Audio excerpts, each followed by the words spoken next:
Olá, muito boa noite, tudo bem com vocês? Sejam bem-vindos a mais uma transmissão do Encontro Gênesis, da série expositiva No Princípio, uma exposição do livro de Gênesis. E como foi a semana de vocês? Foi tranquila? Foi na paz? Eu oro para que tenha sido uma semana incrível e maravilhosa na vida de cada um dos irmãos. Aproveitando, eu quero novamente informar que não estamos realizando ainda os nossos encontros presenciais no mês de agosto. Estaremos retornando com os nossos encontros a partir do mês de setembro. No primeiro domingo de setembro, estaremos nos reunindo para juntos louvarmos e adorarmos ao Pai com todas as medidas a qual o município de Nova Iguaçu estabeleceu. E também estaremos celebrando a ceia. Então, você é o nosso convidado a estar conosco no primeiro domingo de setembro, assim o Pai permitindo, para juntos louvarmos, adorarmos e celebrarmos o nome do Senhor. Abra sua Bíblia, destrave seu smartphone, no livro de Gênesis, capítulo 21, vamos ler dos versos 1 a 34. Gênesis, capítulo 21, dos versos 1 a 34. Diz assim a palavra do Senhor. O Senhor visitou Sara, como tinha dito, e cumpriu o que lhe havia prometido. Sara ficou grávida e deu à luz um filho a Abraão na sua velhice, no tempo determinado de que Deus lhe havia falado. Ao filho que lhe nasceu, que Sara lhe dera à luz, Abraão deu o nome de Isaque. Abraão circuncidou seu filho Isaque quando ele tinha 8 dias, segundo Deus lhe havia ordenado. Abraão tinha 100 anos quando lhe nasceu Isaque, seu filho. E Sara disse: Deus me deu motivo de riso, e todo aquele que ouvir isso vai rir comigo. E acrescentou: Quem diria a Abraão que Sara ainda amamentaria um filho? Pois na sua velhice lhe dei um filho. Isaque cresceu e foi desmamado. E nesse dia em que o menino foi desmamado, Abraão deu um grande banquete. Sara viu que o filho de Agar, a egípcia, teve com Abraão e estava zombando de Isaque. Então Sara disse a Abraão: Mande embora essa escrava e o filho dela, porque o filho dessa escrava não será herdeiro com o meu filho Isaque. Abraão ficou muito incomodado com isso por causa de seu filho. Mas Deus disse a Abraão: Não fique incomodado por causa do menino e por causa da escrava. Faça tudo o que Sara disser, porque por meio de Isaque será chamada a sua descendência. Mas também do filho da escrava farei uma grande nação, porque ele é seu descendente. Na manhã seguinte, Abraão levantou-se de madrugada, pegou pão e um odre de água, pôs tudo sobre as costas de Agar, deu-lhe o menino e a despediu. Ela saiu andando sem rumo pelo deserto de Berseba. Quando acabou a água que havia no odre, Agar colocou o menino debaixo de um dos arbustos e, afastando-se, foi sentar-se em frente, à distância de um tiro de arco, porque dizia: Assim não verei o menino morrer. E sentando-se em frente dele, levantou a voz e chorou. Deus, porém, ouviu a voz do menino, e do céu o anjo de Deus chamou Agar e lhe disse: O que é que você tem, Agar? Não tenha medo, porque Deus ouviu a voz do menino aí onde ele está. Ponha-se em pé, levante o menino e segure-o pela mão, porque eu farei dele um grande povo. Então Deus lhe abriu os olhos e ela viu um poço de água. E indo até o poço, encheu o odre de água e bebeu, e deu de beber ao menino. Deus estava com o menino, que cresceu, morou no deserto e se tornou flecheiro. Ele morava no deserto de Parã, e a sua mãe o casou com uma mulher da terra do Egito. Por esse tempo, Abimeleque e Ficol, comandante do seu exército, disseram a Abraão: Deus está com você em tudo o que você faz. Portanto, aqui neste lugar, jure por Deus que você não enganará a mim, nem a meu filho, nem a meu neto, e que tratará a mim e a terra em que você tem morado com a mesma bondade com que eu tratei você. Abraão respondeu: Eu juro. Mas Abraão repreendeu Abimeleque por causa de um poço de água que os servos desse haviam tomado à força. Abimeleque disse: Não sei quem fez isso. Além do mais, você nunca me falou nada e eu não tinha ouvido nada a respeito, a não ser hoje. Então Abraão pegou ovelhas e bois e os deu a Abimeleque. E os dois fizeram uma aliança. Abraão pôs à parte 7 cordeiras do rebanho. Abimeleque perguntou a Abraão: Que significam as 7 cordeiras que você pôs à parte? Abraão respondeu: Você receberá das minhas mãos as 7 cordeiras, para que me sirvam de testemunho de que eu cavei esse poço. Por isso aquele lugar foi chamado de Berseba, porque ali os dois fizeram um juramento. Assim fizeram aliança em Berseba. Depois Abimeleque e Ficol, comandante do seu exército, voltaram para as terras dos filisteus. Abraão plantou uma tamargueira em Berseba e invocou ali o nome do Senhor, o Deus eterno. E por muito tempo Abraão morou na terra dos filisteus. Vamos orar. Senhor, obrigado pelo privilégio e oportunidade de mais uma vez juntos estarmos lendo e estudando as tuas escrituras. Abre os nossos corações, mentes e ouvidos para ouvir a tua voz. Confronta-nos, consola-nos e conforta-nos, Pai, através da tua palavra. Que possamos sair diferentes e transformados por causa da tua palavra, Deus. Obrigado por esse privilégio e oportunidade. Essa é a nossa súplica, no nome de Jesus. Amém. A vida cristã é uma terra de montes e de vales, disse o pregador escocês George Morrison, baseando suas palavras em Deuteronômio capítulo 11, verso 11. Salomão, ele expressou a mesma ideia quando escreveu em Eclesiastes 3:4 que há tempo de chorar e tempo de rir. O céu é um lugar de alegria sem fim. O inferno é um lugar de sofrimento sem fim.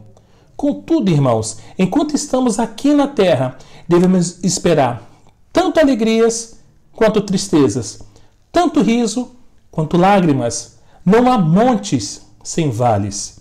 Isso é verdade especialmente na vida familiar, porque as mesmas pessoas que nos dão alegria também podem nos causar tristezas.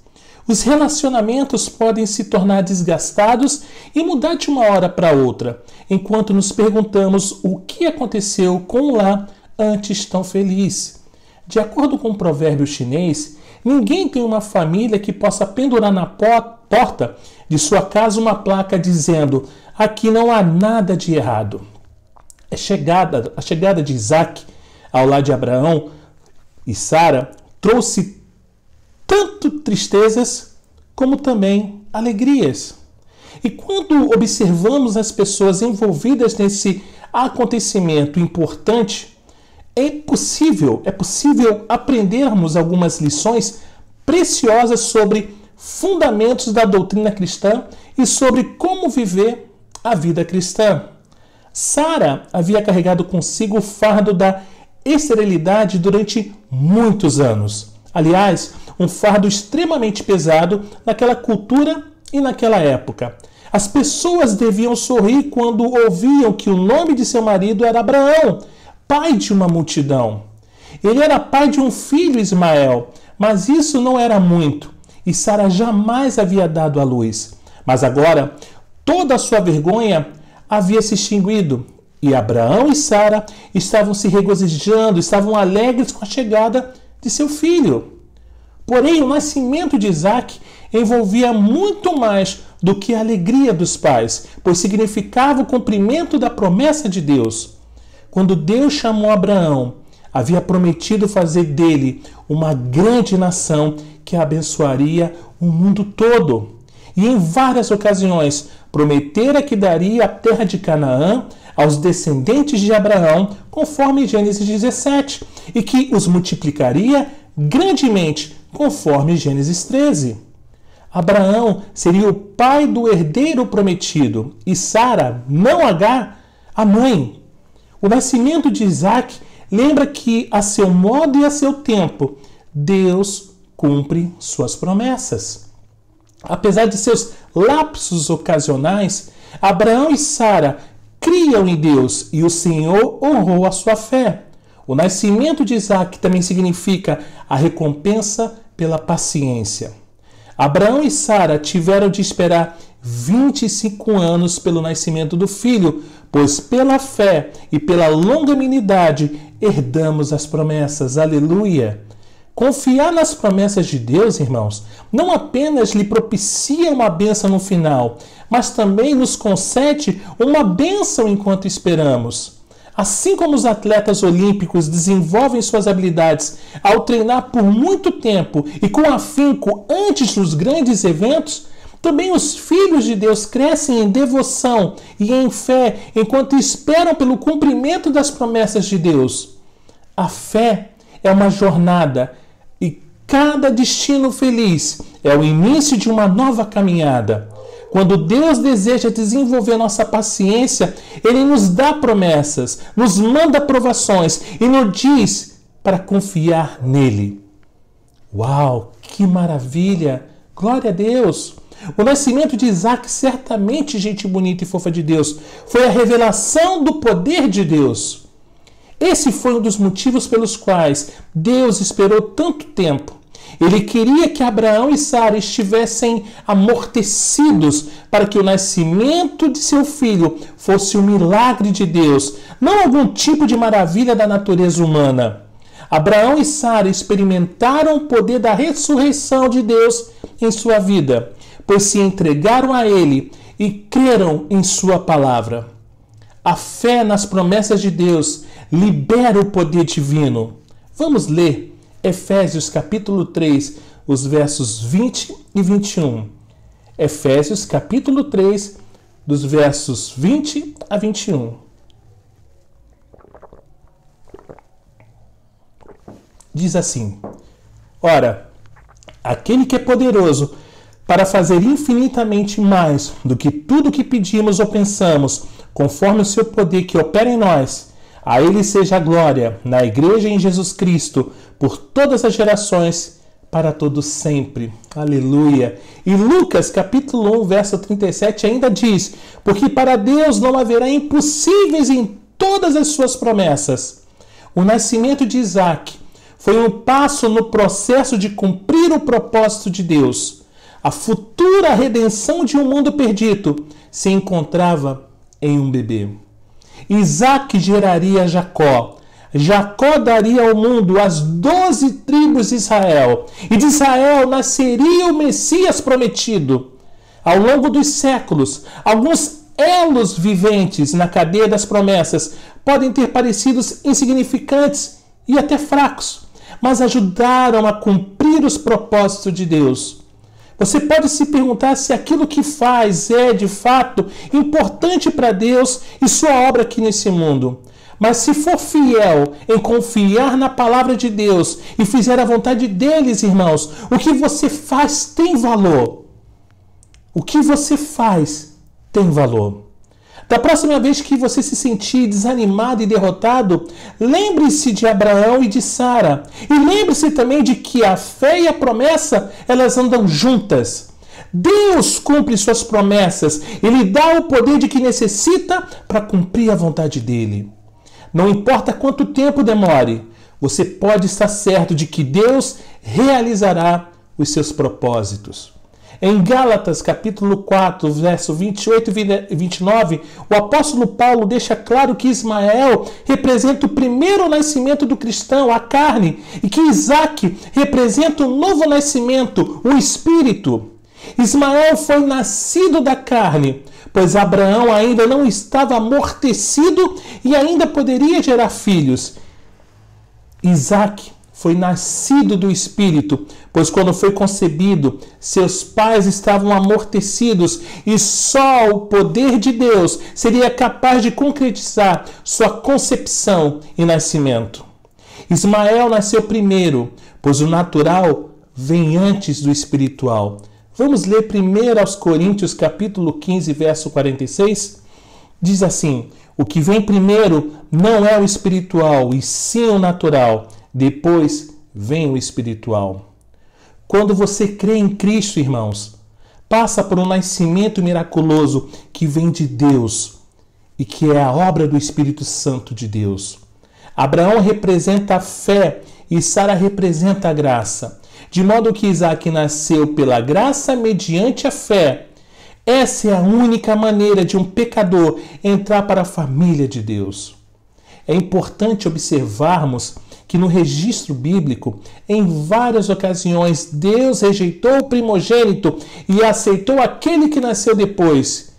Rejeitou Caim e escolheu Abel. Rejeitou Ismael, o primogênito de Abraão, e escolheu Isaac. Deixou de lado Esaú, o primogênito de Isaac, e escolheu Jacó. Escolheu também Efraim em vez de Manassés. No Egito, o Senhor condenou todos os primogênitos e poupou apenas os que nasceram de novo, pois foram protegidos pela fé no sangue do Cordeiro. Isaac aqui é o retrato do Filho de Deus, não apenas em seu nascimento, mas também na alegria que trouxe. Isaac significa riso, e dessa vez não foi um riso de incredulidade como Sara deu. Vocês lembram? Nas parábolas registradas em São Lucas, capítulo 15, Jesus enfatizou a alegria resultante do arrependimento dos pecadores que se voltam para o Senhor. O pastor se alegrou quando encontrou sua ovelha perdida. A mulher se alegrou quando encontrou a moeda que havia perdido. E os dois convidaram seus amigos e participaram da sua alegria. O pai se alegrou quando o filho pródigo voltou para casa e convidou os vizinhos para um banquete, a fim de que compartilhassem da sua alegria. Há até mesmo alegria no céu quando os pecadores voltam-se para Deus. Aleluia! Não lemos em parte alguma que Ismael trouxe grande alegria ao lar de Abraão. Abraão amava o filho e desejava o que havia de melhor para ele. Desde o seu nascimento, Ismael foi a origem de conflitos dolorosos. Depois que ficou mais velho, causou desavenças ainda maiores na família. Não importa quanto se esforce, a velha natureza não é capaz de produzir o fruto do Espírito. Observe ainda outra comparação entre Isaac e o Filho de Deus. Isaac cresceu e foi desmamado. O novo nascimento não é o fim, mas sim o começo. E o cristão deve se alimentar da palavra de Deus e crescer espiritualmente. Ao amadurecermos no Senhor, devemos desistir das coisas próprias de menino e permitir que Deus venha a nos desmamar das ajudas temporárias que se tornam empecilhos permanentes. A mãe desmama o filho, pois ela o ama e deseja que tenha a liberdade de crescer sem depender mais dela. No entanto, a criança interpreta suas ações como uma expressão de rejeição e de ódio. O filho se apega ao conforto do passado e a mãe tenta incentivar a criança a crescer e a encarar os desafios do futuro.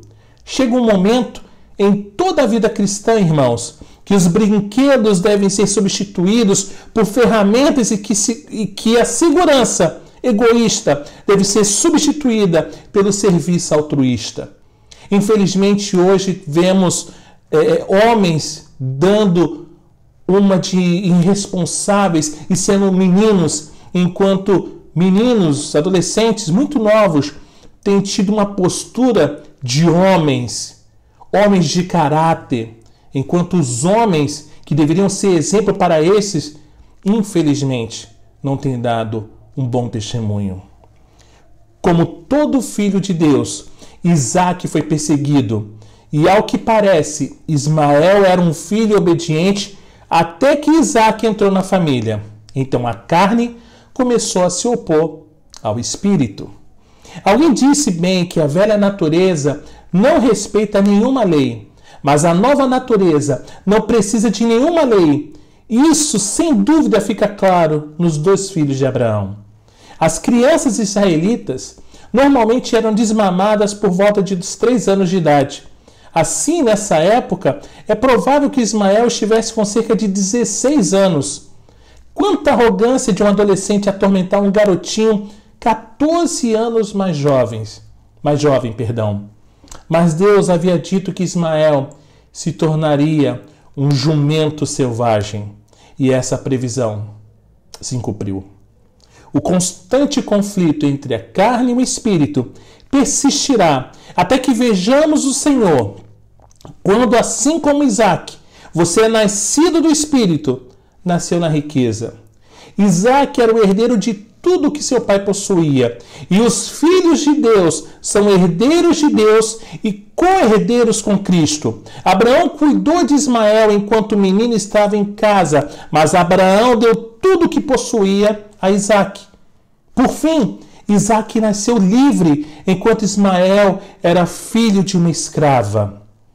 A liberdade, gente bonita e fofa de Deus, é um dos principais temas de Gálatas e uma das maiores bênçãos na vida cristã. É claro que a liberdade cristã não é sinônimo de anarquia, uma vez que esse é o pior tipo de escravidão. A liberdade cristã, no entanto, significa desembaraço de tudo para ser, e fazer tudo o que Deus tem para nós em Jesus Cristo. Philip Brooks disse que nenhum homem deste mundo obtém a liberdade de qualquer espécie de escravidão, a não ser para entrar numa servidão mais elevada. E essa servidão mais elevada é a entrega pessoal a Jesus Cristo. Glória a Deus! Ninguém tem mais liberdade do que o Filho de Deus, que se agrada do Senhor e faz sua vontade de todo o coração.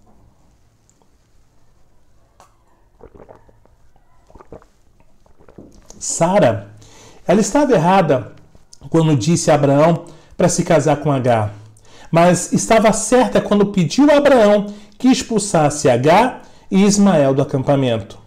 O apóstolo Paulo considerou esse acontecimento, irmãos, uma alegoria envolvendo a lei de Moisés e a graça de Deus. Sara representa a graça, a Jerusalém celestial, e Agar representa a lei, a Jerusalém terrestre em escravidão.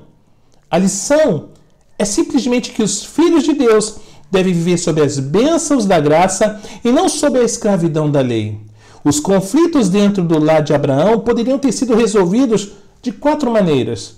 Isaac poderia ter sido mandado embora, mas isso significaria rejeitar as promessas de Deus e tudo o que ele havia planejado para o futuro. Isaac e Ismael poderiam ter vivido juntos, mas isso implicaria intermináveis conflitos. A natureza de Ismael poderia ter sido transformada de modo a torná-lo mais tratável, mas para isso seria preciso um milagre. O que é nascido da carne é carne, nos lembra João 3,6. E sempre será carne. A única solução era expulsar Ismael e sua mãe do acampamento e tornar Isaac o único herdeiro. E ao refletir sobre os fatos referentes a Agar, você poderá entender melhor a relação entre a lei e a graça na vida cristã. Em primeiro lugar, Agar era a segunda esposa de Abraão. Ela havia sido acrescentada à família ao lado de Sara. Assim também a lei foi acrescentada ao lado das promessas já existentes de Deus, e seu caráter era temporário. Deus não começou com a lei, começou com a graça. Seu relacionamento com Adão e Eva se baseava na graça e não na lei, apesar de ele ter os testado por meio de uma única e simples restrição. A redenção de Israel do Egito foi um gesto de graça de Deus, como foi sua provisão, os sacrifícios e o sacerdócio. Antes de Moisés dar a lei, a nação de Israel já se encontrava num relacionamento de aliança com o Senhor, casada com Deus, por meio das promessas de Deus aos patriarcas. E em segundo lugar, Agar era uma serva. Qual, pois, a razão de ser da lei? Pergunta Paulo em Gálatas 3,19, que em seguida responde: a lei servia a Deus como um aio ou um tutor para manter a jovem nação de Israel sob controle para prepará-la para o Redentor que viria. A lei foi dada para revelar o pecado, mas não para nos redimir do pecado. A graça não serve à lei. É a lei que serve à graça. A lei revela a nossa necessidade da graça. E a graça nos salva de modo absolutamente separado das obras da lei. Há um terceiro fato que fica muito evidente, irmãos. Agar não deveria ter um filho. A lei não pode dar aquilo que somente Cristo pode oferecer: vida, justiça, o Espírito Santo e uma herança eterna. Todas essas bênçãos vêm somente pela graça, mediante a fé. Isso nos leva ao quarto fato. Agar deu à luz um escravo. Se você decide viver sob a lei, torna-se um filho de Agar. um escravo, pois a lei gera escravidão e não liberdade. A primeira batalha doutrinária da igreja foi debater justamente essa questão. Foi decidido que os pecadores são salvos exclusivamente pela graça, independentemente de guardar a lei de Moisés. Os legalistas nas igrejas de hoje estão transformando filhos em escravos e substituindo a liberdade pela escravidão. No entanto, irmãos, Deus nos chama à liberdade. Quem conhece a liberdade, a quem o próprio Deus chamou, não voltará a se submeter a nenhuma escravidão. Agar foi expulsa. Não houve condescendência, ela foi completa e permanentemente expulsa e levou Ismael consigo. Em vez de subjugar a carne, a lei serve para incitá-la, pois a força do pecado é a lei. Os cristãos não precisam de se submeter a algum tipo de lei religiosa a fim de se tornarem semelhantes a Cristo, pois em Cristo já são aperfeiçoados em plenos e tem o Espírito Santo para capacitá-los a vencer o pecado. Aleluia. Por fim, Agar nunca se casou de novo.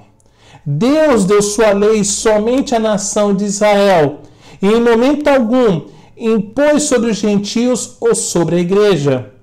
9 dos 10 mandamentos são citados nas epístolas, indicando sua aplicação para os crentes da atualidade e devemos obedecer a esses mandamentos. No entanto, não recebemos qualquer prescrição que determine nossa obediência às leis cerimoniais dadas apenas a Israel. Vamos ler Romanos capítulo 13, dos versos 8 a 10. Romanos capítulo 13, do 8 ao 10.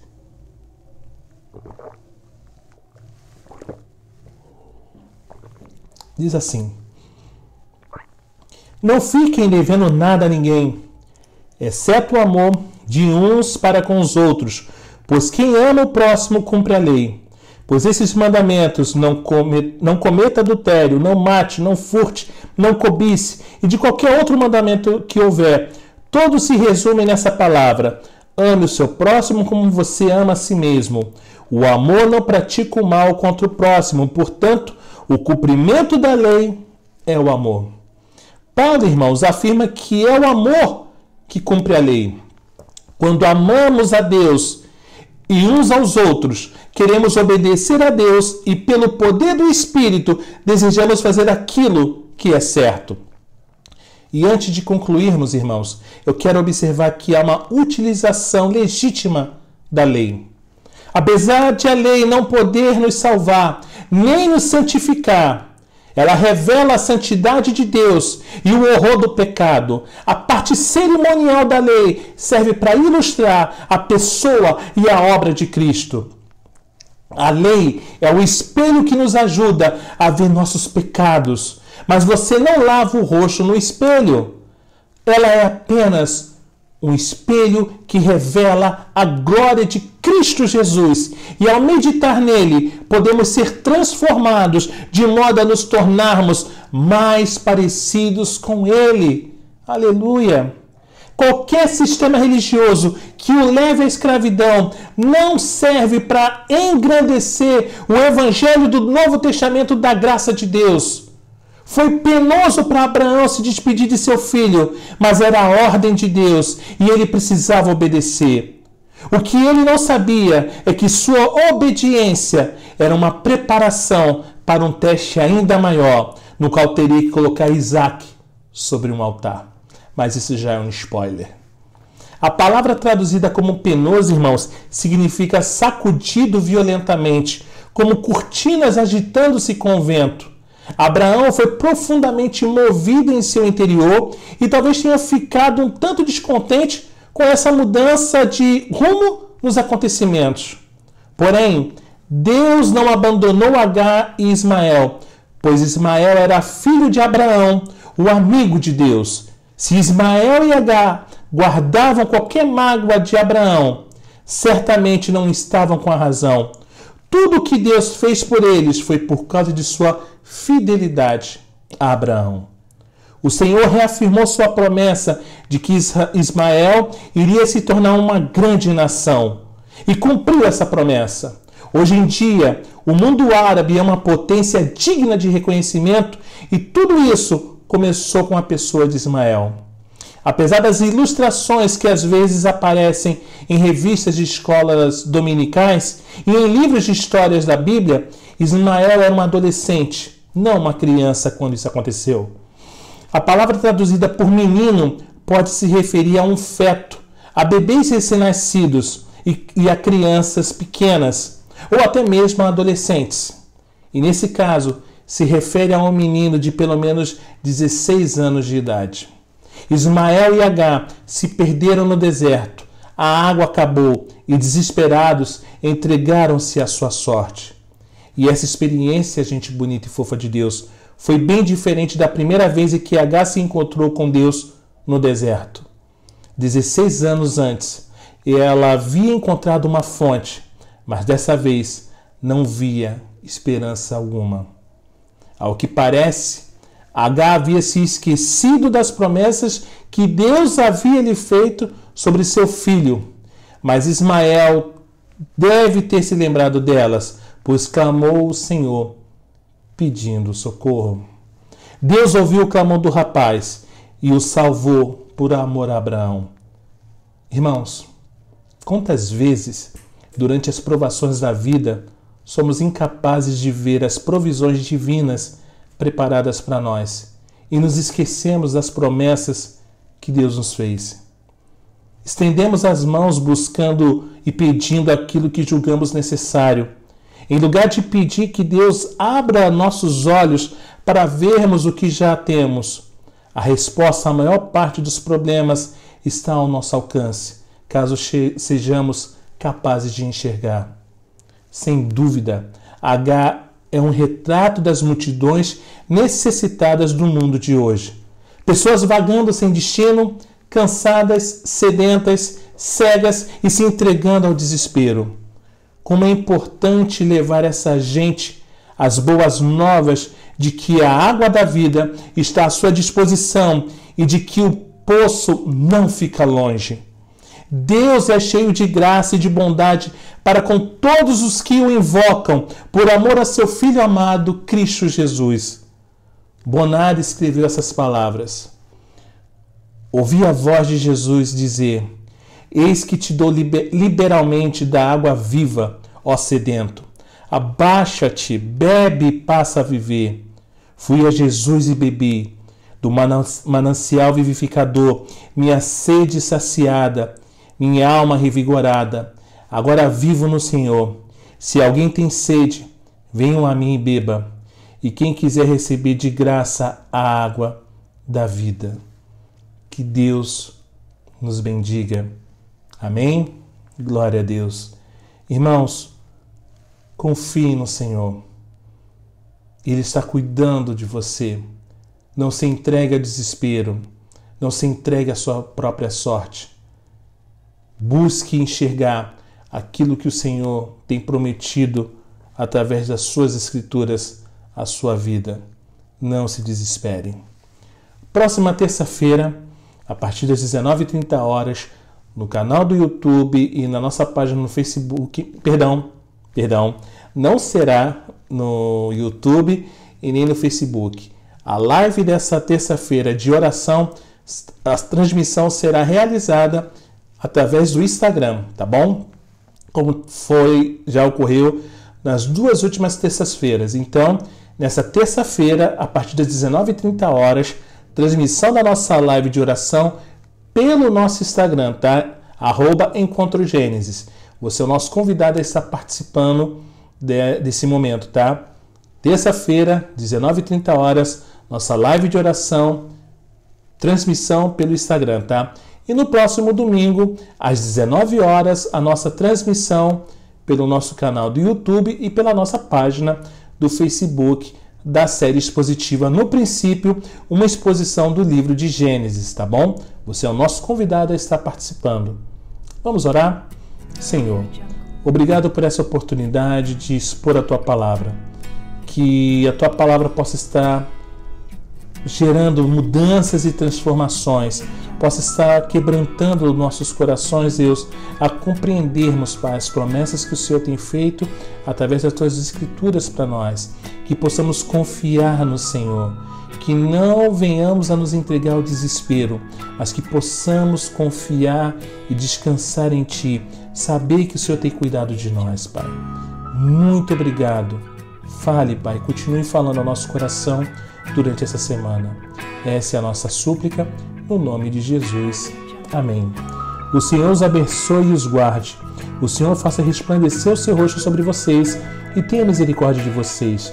O Senhor sobre vocês levante o seu rosto e lhes dê a paz, em nome de Jesus. Amém. Deus abençoe a cada um de vocês, que vocês possam ter uma semana incrível e diferente, que vocês possam ver o cuidado do Senhor sobre a vida de vocês, tá bom? Deus abençoe, um forte abraço a todos vocês, uma semana incrível. Paz e bem a todos.